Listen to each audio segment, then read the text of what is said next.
시청자 여러분께 문안 인사드립니다. 현월TV 채널지기 현월입니다. 수요일은 기독교 핵심 길라잡이 시간입니다. 지금 우리는 10마디로 된 언약의 말씀 10계명, 그 가운데서 마지막 제 10계명을 공부하고 있습니다. 끝까지 최선을 다해서 10계명을 공부하시고요. 복습도 충실히 할 수 있기를 바랍니다. 지난 시간에 이어서 두 번째 적용점은 이겁니다. 우리는 예수님의 가르침에 주목을 해서 큰 교훈을 받아야 될 것입니다.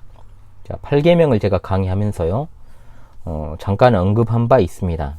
우리 주님께서 누가복음 12장 13절 이하에서 한 사람이 예수님에게 와서 말하기를 자신의 형과 유산을 나누게 해달라, 이렇게 이제 요청을 하죠. 그러니까 예수님께서 뭐라고 말씀하십니까? 이 사람아, 누가 나를 너희의 재판장이나 물건 나누는 자로 세웠느냐라고 책망하시고 덧붙여 말씀하신 게 있습니다. 무엇이냐? 삼가 모든 탐심을 물리치라. 사람의 생명이 그 소유에 넉넉한 데 있지 아니하리라. 분명히 말씀하셨죠. 그 사람은 유산의 어떤 상속 문제를 해결받으려고 했지만 우리 주님은 마음의 문제, 곧 근원적인 문제를 지적하셨습니다.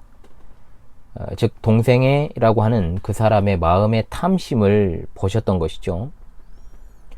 이스라엘 백성들의 광야 생활을 통해서도 배우는, 우리가 정확히 배울 수 있는 주님의 이 말씀, 사람의 생명이 그 소유에 넉넉한 데 있지 아니하리라.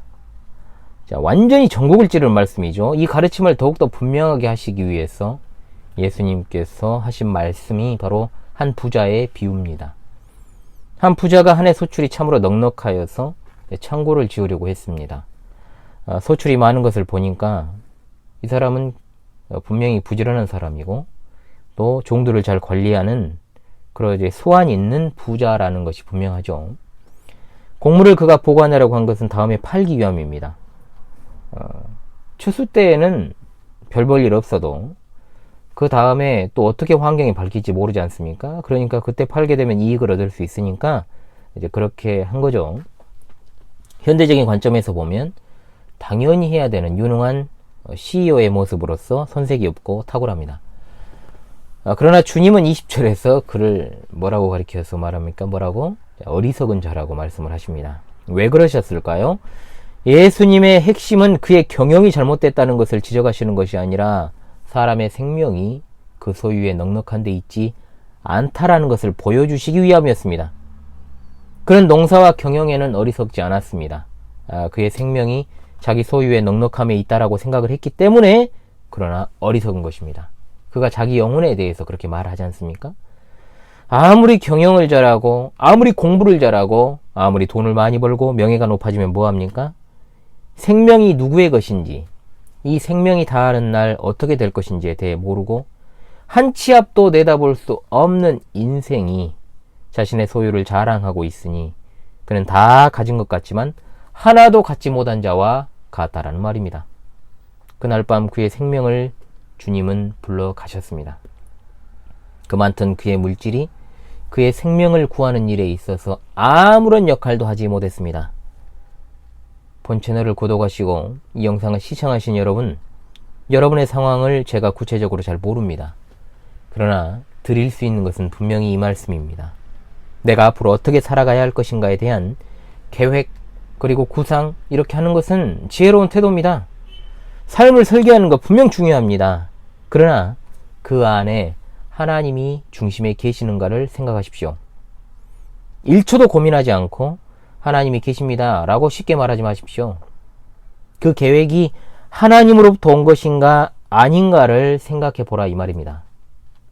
말은 쉽게 하지만 보통은 신자들이 자기의 계획을 성취하기 위한 수단으로서 하나님을 인생에 놓고 생각하고 기도하는 경향이 많습니다. 나는 탐심이 없는 자라고 스스로 위로하지 마십시오. 그거 몰라요, 그거.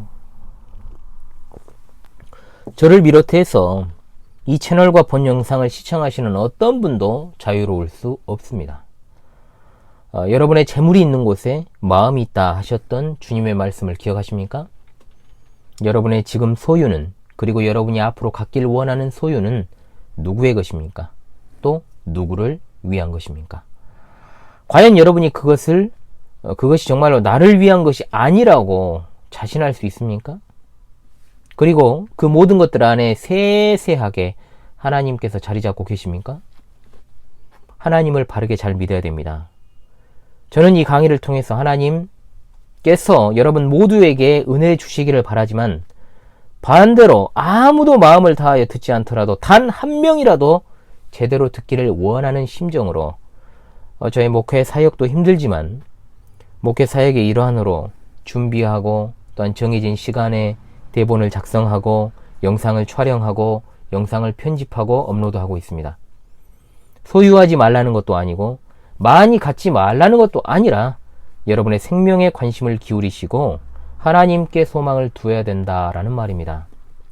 그래야 많이 가진 자가 하나도 없게 되어버렸을 때에도 하나님 찬양할 수 있고 적게 가진 자가 더 적게 되었을 때도 하나님 찬양, 많이 가진 자가 더 많이 가졌을 때도 하나님 찬양, 적게 가진 자가 조금 더 갖게 되었을 때에도 하나님 찬양, 어떠한 상황 속에서도 흔들림 없이 전혀 흔들림 없이 하나님 찬양하며 주님 맞이할 수 있게 된다는 뜻입니다.